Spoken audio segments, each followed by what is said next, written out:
We've got one viewer. I can see you.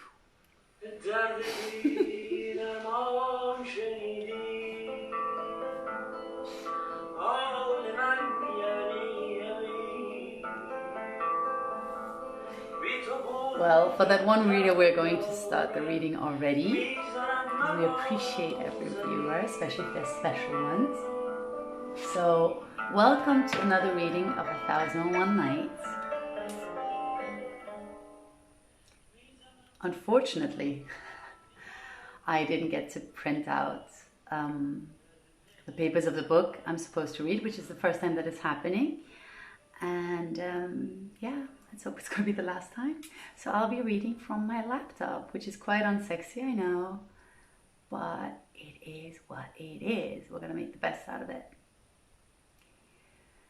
All right, let's start.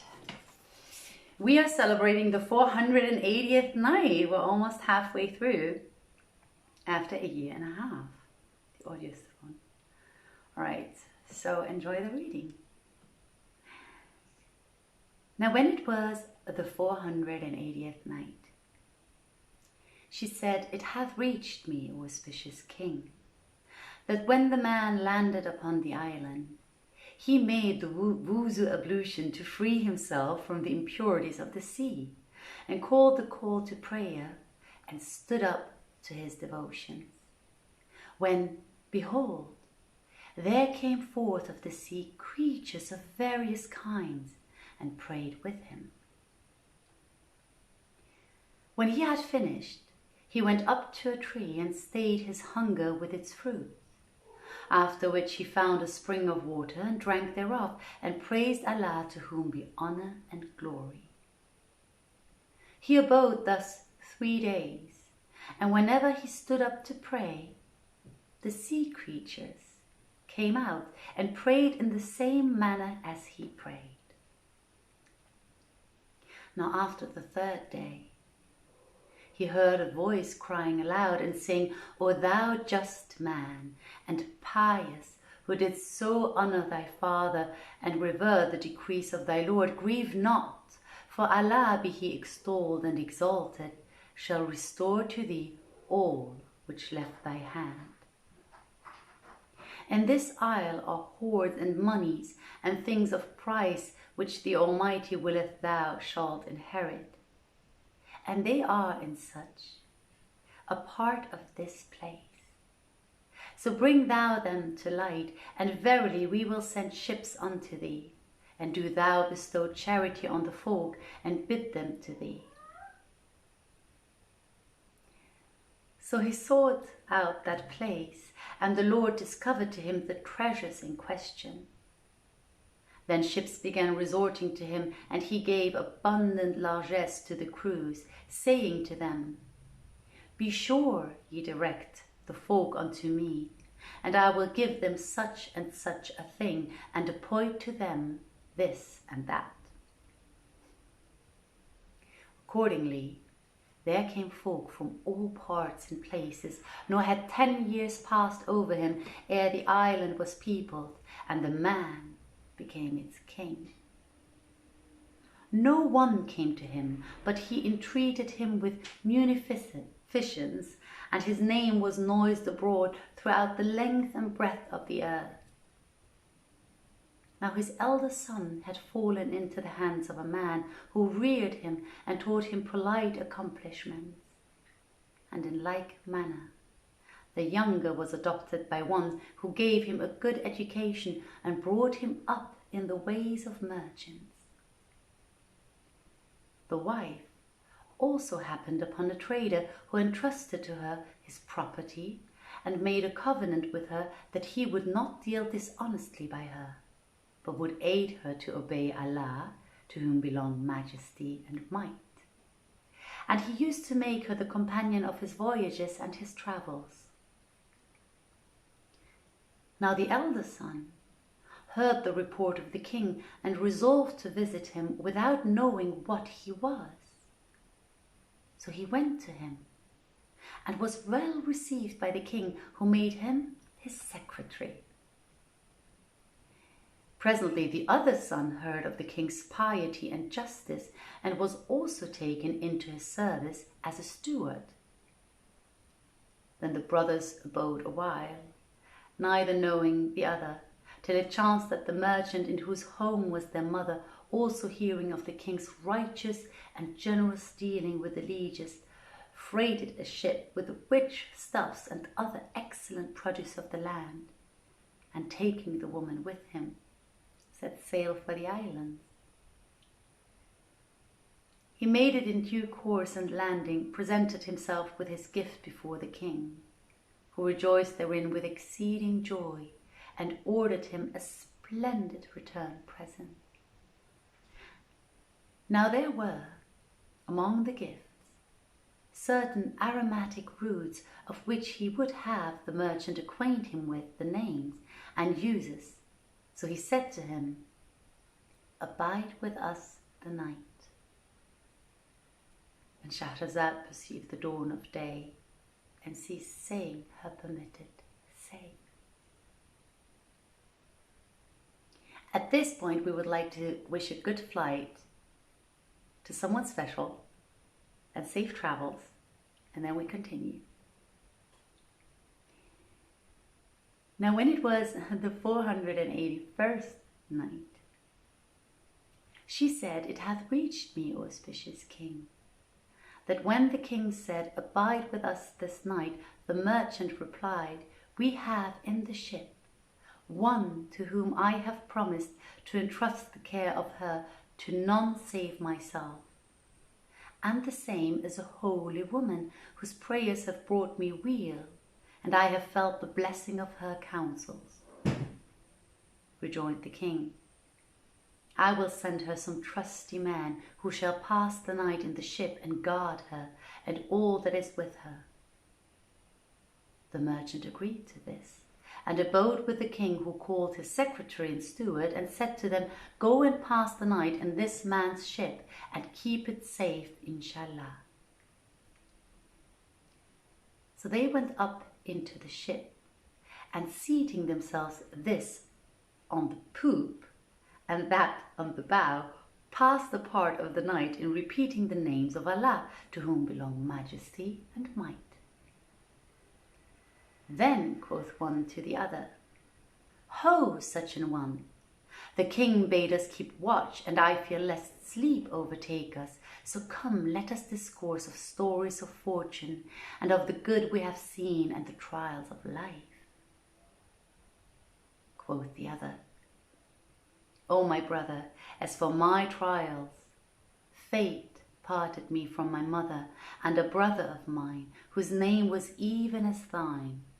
And the cause of our parting was this: my father took ship with us from such a place, and the winds rose against us and were contrary, so that the ship was wrecked, and Allah broke our fair companionship.' Hearing this, the first asked, 'What was the name of thy mother, O my brother?' And the second answered, 'So and so.' Said the elder, 'And of thy father?' Said the younger, 'So and so.' Thereat brother threw himself upon brother, saying, 'By Allah, thou art my very brother!' And each fell to telling the other what had befallen him in his youth, whilst the mother heard all they said, but held her peace, and in patience possessed her soul. Now when it was morning, one said to the other, 'Come, brother, let us go to my lodging and talk there.' And the other said, ''Tis well.' So they went away, and presently the merchant came back, and finding the woman in great trouble, said to her, 'What hath befallen thee, and why this concern?' Quoth she, 'Thou sentest to me yesternight men who tempted me to evil, and I have been in sore annoy with them.' At this he was wroth, and repairing to the king, reported the conduct of his 2 trusty wights.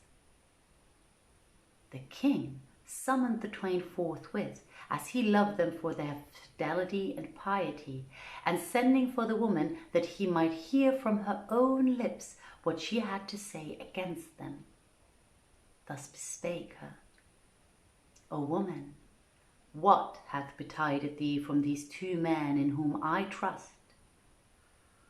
She replied, O king, I conjure thee by the Almighty, the bountiful one, the Lord of the Empyrean, bid them repeat the words they spoke yesternight. So he said to them, Say what ye said, and conceal naught thereof. Accordingly, they repeated their talk, and lo, the king, rising from his throne, gave a great cry and threw himself upon them, embracing them and saying, By Allah, ye are my very sons. Therewith the woman unveiled her face and said, And by Allah, I am their very mother. So they were united, and abode in all solace of life and its delight till death parted them. And so glory be to him who delivereth his servant when he resorteth to him, and disappointeth not his hope in him and his trust. And how well saith the poet on the subject, Each thing of things hath his appointed tide, when 'tis, O brother, granted or denied. Repine not an affliction hit thee hard, for woe and welfare conjoined abide. How oft shall woman see all griefs surround, yet feel a joy and thrill what lies inside? How many a wretch on whom the eyes of folk look down shall grace exalt to pomp and pride? This man in one long-suffering grief and woe, whom change and chance of time hath sorely tried, the world divided from what held he dearest, after long union scattered far and wide. But deigned his Lord unite them all again, and in the Lord is every good descried. Glory to him whose providence rules all, living as surest proofs for us decide. Near is the near one, but no wisdom clearer shows him, nor distant wayfare brings him nearer. And this tale is told of Abu Al-Hasan and Abu Ja'far the leper. That sounds like fun. I had been many times to Mecca, Allah increase its honor, and the folk used to follow me for my knowledge of the road and remembrance of the water stations. It happened one year that I was minded to make the pilgrimage to the holy house and visitation of the tomb of his prophet, on whom be blessing and peace. And I said in myself, I well know the way, and will fare alone. So I set out and journeyed till I came to Al-Qadisiyah, and entering the mosque there, saw a man suffering from black leprosy, seated in the prayer niche. Quoth he on seeing me, O Abu Al-Hasan, I crave thy company to Mecca. Quoth I to myself, I fled from all my companions, and how shall I company with lepers? So I said to him, I will bear no man company. And he was silent at my word. Next day, I walked on alone till I came to Al-Aqaba, where I entered the mosque and found the leper seated in the prayer niche. So I said to myself, Glory be to Allah, how hath this fellow preceded me hither? But he raised his head to me and said with a smile, O Abu Al-Hasan, he doth for the weak that which surpriseth the strong. I passed that night, confounded at what I had seen, and as soon as morning dawned, set out again by myself. But when I came to Arafat and entered the mosque, behold, there was the leper seated in the niche. So I threw myself upon him, and kissing his feet said, O my Lord, I crave thy company. But he answered, this may in no way be. Then I began weeping and wailing at the loss of his converse, when he said, spare thy tears, which will avail thee naught. And Shahrazad perceived the dawn of day, and ceased to say her permitted say.